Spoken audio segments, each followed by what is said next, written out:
Great morning class. Today we are going to understand session number 10, calculate data across worksheets. ठीक है, calculate data across worksheets. देखो अब तक आपने 9th class तक एक्सेल के अंदर सम का फॉर्मूला और बहुत सारे अदर फॉर्मूलाज यूज़ करने सीखे थे. तो हमने जितने भी फॉर्मूलाज यूज़ करे थे वो हम वन वर्कशीट के अंदर करते थे. मतलब मान लो आपका एक डेटा यहाँ पे है और सेकंड डेटा नेक्स्ट कॉलम में है, तो हम थर्ड कॉलम में उन दोनों का सम करना जानते हैं, है ना. हमें आता है सम करना कि अगर एक ही वर्कशीट में एक कॉलम में कुछ डेटा दे रखा है और सेकंड कॉलम में भी कुछ डेटा दे रखा है, तो हम फॉर्मूला की हेल्प से क्या कर सकते हैं, उनको ऐड करना जानते हैं. बट आज का हमारा टॉपिक क्या है कि मान लो हमारी एक वर्कशीट है, मान लो 2016 के नेम से, उसके अंदर कुछ डेटा है. फिर हमारी एक दूसरी वर्कशीट है 2017 के नाम से, ये वाली, उसमें कुछ डेटा है. मैं उन दोनों डेटा को ऐड करना चाहती हूँ और वो जो रिजल्ट आए एडिशन के बाद वो मैं किसी थर्ड वर्कशीट, मान लो कंसोलिडेट नेम से है, उसके अंदर लाना चाहती हूँ. तो वो क्या होता है, डेटा अक्रॉस वर्कशीट्स. हम मतलब क्या कर रहे हैं, डिफरेंट वर्कशीट्स के अंदर कैलकुलेशन कर रहे हैं और किसी थर्ड ही वर्कशीट के अंदर अपना रिजल्ट डाल रहे हैं. जैसे आप इसको देखो, मान लो ये मेरी वर्कशीट 1 है, ठीक है, ये मेरी वर्कशीट 2 है और ये मेरी वर्कशीट 3 है. मैंने वर्कशीट 1 के A1 सेल के अंदर कोई वैल्यू डाली, फिर मैंने वर्कशीट 2 के A1 सेल के अंदर कोई वैल्यू डाली, और अब मैं क्या चाहती हूँ कि इन दोनों वर्कशीट्स में जो A1 के अंदर वैल्यू है और जो वर्कशीट 2 की A1 के अंदर वैल्यू है वो कहाँ पे आ जाए, थर्ड वर्कशीट के A1 सेल के अंदर आ जाए. ठीक है, यानी मैं क्या चाहती हूँ कि ये 1000 प्लस 2000 क्या हो जाए, 3000 बन जाए. सिमिलरली लगा लो A2 सेल के अंदर यहाँ कोई वैल्यू है, मान लो 100, और A2 सेल के अंदर वैल्यू है सेकंड वर्कशीट की 100, और अब इन दोनों का जो सम है 100 प्लस 100 विच इज़ 200, वो A2 सेल किसकी, थर्ड वर्कशीट के अंदर आ जाए. अगर ऐसे मैं कैलकुलेशन कराना चाहती हूँ डिफरेंट वर्कशीट्स के अंदर, तो आज का हमारा टॉपिक यही है कि हम ये कैसे कर सकते हैं. देखो सिंपल वर्कशीट में भी मैं आपको बता देती हूँ एक बार. मान लो हम इसी को फर्स्ट वर्कशीट को कंसिडर कर लेते हैं. यहाँ 1000 है, यहाँ पे भी 1000 आ गया और यहाँ पे भी मान लो 100 ही है. ये मान लो एक ही वर्कशीट थी, और मान लो C के अंदर मैं क्या चाह रही हूँ, C1 के अंदर और C2 के अंदर मैं चाह रही थी कि इनका आंसर आ जाता सम. अब ये सेम वर्कशीट के अंदर ही था, तो आप C1 के अंदर क्या टाइप करते, C1 सेल के अंदर आप टाइप करते इक्वल टू, ये हम लास्टली पढ़ चुके हैं, इक्वल टू सम किसका कराना चाहते हो, A1 से लेकर B1 तक ना. तो रेंज बना दो A1 से B1 तक की और एंटर कर दो, और जैसे ही आप एंटर करते तो आपको यहाँ पे 2000 मिल जाता. और बाद में आप क्या करते, यहाँ पे एरो लाते हो जिससे ऑटोफिल का ऑप्शन आ जाता है, और जैसे ही आप इसको सेलेक्ट करते तो आपका फॉर्मूला कॉपी हो जाता है सारे सेल्स में, और जैसे ही आप इसको ड्रैग करते अपने माउस को तो यहाँ पे ऑटोमेटिकली 200 आ जाता है. ये तो आपको पता है ना कि आपको सिर्फ सम एक ही बार लिखना होता है, उसके बाद आपको सिर्फ ड्रैग करना होता है, और ऑटोफिल मेथड की हेल्प से आपका बाकी का सारा फॉर्मूला अपने आप कॉपी होता रहता है और सेल्स को वो अपने आप चेंज कर लेता है. ये तो हमें पहले से पता है. ये था जो हम पहले करते थे कि एक वर्कशीट के अंदर ही हम सम कैसे निकालते थे. आज हम देखेंगे कि हम टू डिफरेंट वर्कशीट्स के अंदर हमारा डेटा है, तो हम थर्ड वर्कशीट के अंदर उसको कैसे लाते हैं.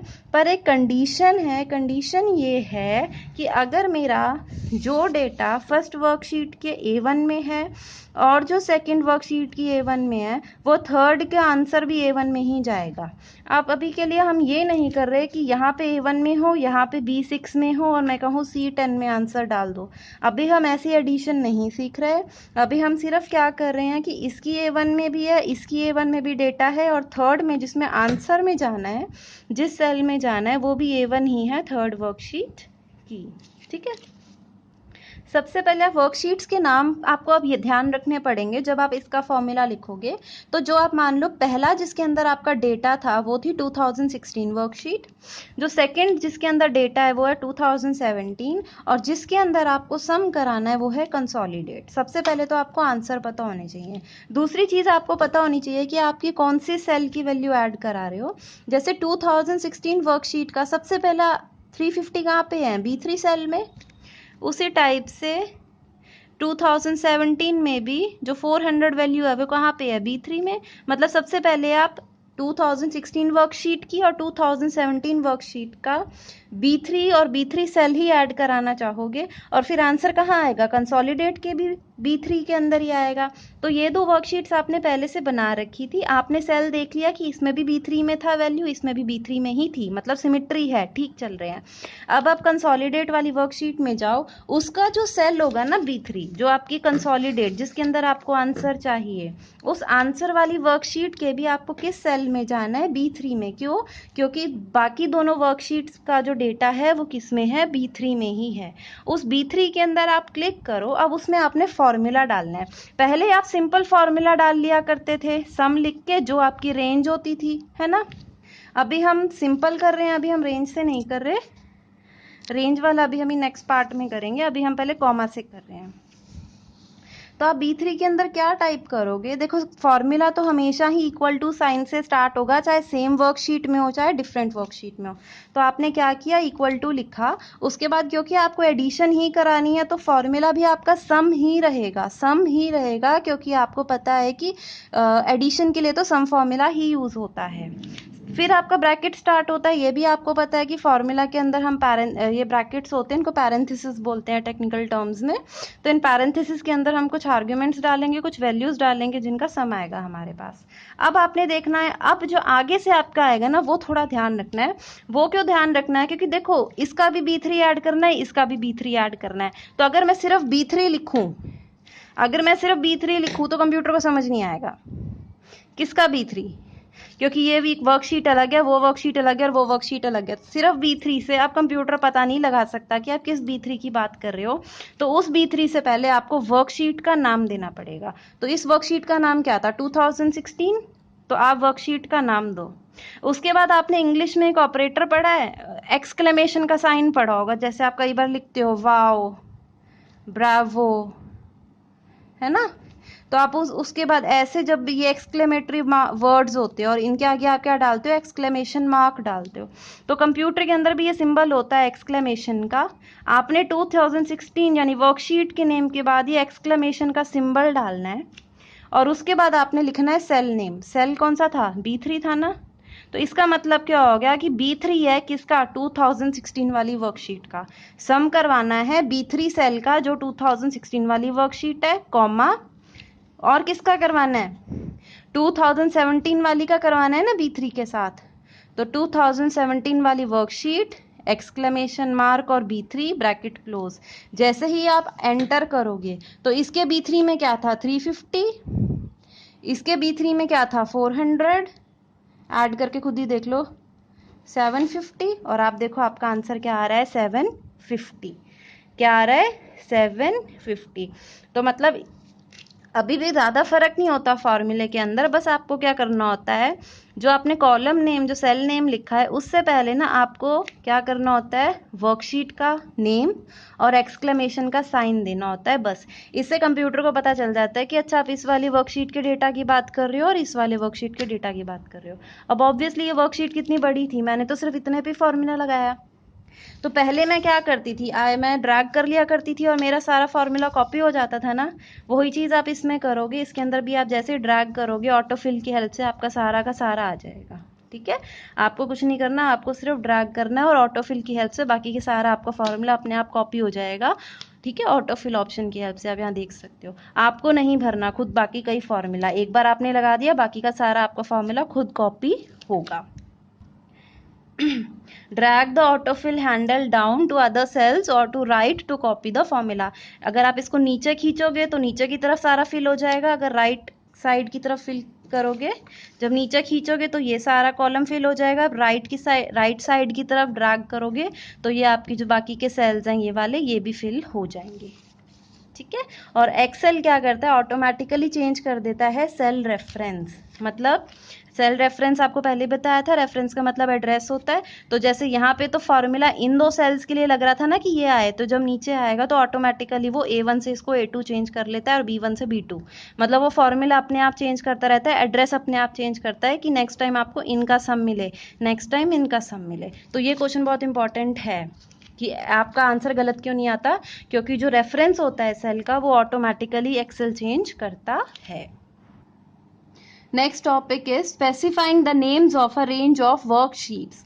देखो अभी आपके पास क्या थी, 2 वर्कशीट थी, तीसरे के अंदर आंसर डालना था, ठीक है। मान लो अब आपके पास ऐसी 7, 8, 10, 20, 40, 80, 90, 100 वर्कशीट्स है, लगा लो, ठीक है। मान लो 100 वर्कशीट्स हैं ऐसी, और सबका ही आपके पास एक सेल है H5, उन सबका टोटल करना है। तो क्या आप उन 100 वर्कशीट्स का नाम लिखोगे पहले? वो फॉर्मूला कितना बड़ा हो जाएगा, बहुत बड़ा हो जाएगा ना। तो हम एक शॉर्टकट वे अपनाते हैं, उसके लिए वो क्या होता है, रेंज का, ठीक है। जैसे हम सिंपल मेथड में भी जब एक वर्कशीट में करते हैं तो रेंज का मेथड अपनाते हैं ना, उससे आपको सिर्फ स्टार्टिंग और एंड वाला नेम लिखना होता है, बीच में आप कॉलन का साइन डाल देते हो तो उससे सम निकल आता है। सिमिलरली अब हम एक क्वेश्चन लेते हैं, मान लो आपको 3 वर्कशीट्स हैं, 2015, 2016 और 2017। इन वर्कशीट्स में कोई एक सेल है H5, इसमें भी है, इसमें भी और इसमें भी है, और इन तीनों H5 का आपको क्या निकालना है, एवरेज निकालना है, ठीक है। आपको क्या निकालना है, एवरेज निकालना है। तो अब आप एक तरीका तो ये है, देखो फॉर्मूला तो मुझे पता है कि एवरेज वर्ड से स्टार्ट होता है।